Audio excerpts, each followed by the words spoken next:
সম্প্রতি বেশ কিছুদিন ধরেই চলছে মার্কিন প্রেসিডেন্ট ডোনাল্ড ট্রাম্প ও ইউক্রেনের প্রেসিডেন্ট ভলোদিমির জেলেনস্কির সম্পর্কের টানাপোড়েন। স্থানীয় সময় শুক্রবার ওভাল অফিসে তাদের মধ্যে তীব্র বাকযুদ্ধের পর আরও উত্তপ্ত হয়েছে পরিস্থিতি।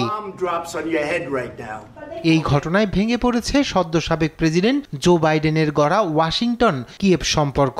প্রকাশ্য এই দ্বন্দ্ব ইঙ্গিত দিচ্ছে ন্যাটোর ইউরোপীয় সদস্যদের সঙ্গে যুক্তরাষ্ট্রের বড় সংকটের। এছাড়া ইউক্রেনের বাহিরেও ইউরোপের নিরাপত্তা নিয়ে সৃষ্টি হয়েছে নানা জল্পনা কল্পনা। বিবিসির সাংবাদিক জেরিম বোয়েন মনে করেন, এই উদ্বেগের কারণ রাশিয়ার প্রেসিডেন্ট ভ্লাদিমির পুতিনের সঙ্গে ট্রাম্পের সম্পর্ক শক্তিশালী করার চেষ্টা, যার অংশ হিসেবে ইউক্রেনের ওপর চাপ বাড়লেও পুতিনকে বড় ছাড় দিচ্ছেন মার্কিন প্রেসিডেন্ট।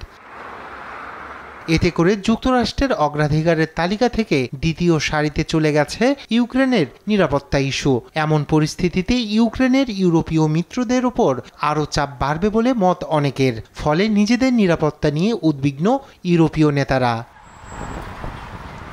এই মুহূর্তে যুক্তরাষ্ট্রের 1 লাখের বেশি সেনা মোতায়েন রয়েছে ইউরোপে। অঞ্চলটিতে থাকা মার্কিন সেনারা ন্যাটোর বাহিরের অভিযানেও সহায়তা করে। শুক্রবারের ঘটনার পর ইউক্রেনকে চাপে রাখতে ট্রাম্প ন্যাটোকে দেওয়া যুক্তরাষ্ট্রের সহায়তা বন্ধ করে দিতে পারে, এমন আশঙ্কাও করছেন বিশ্লেষকরা।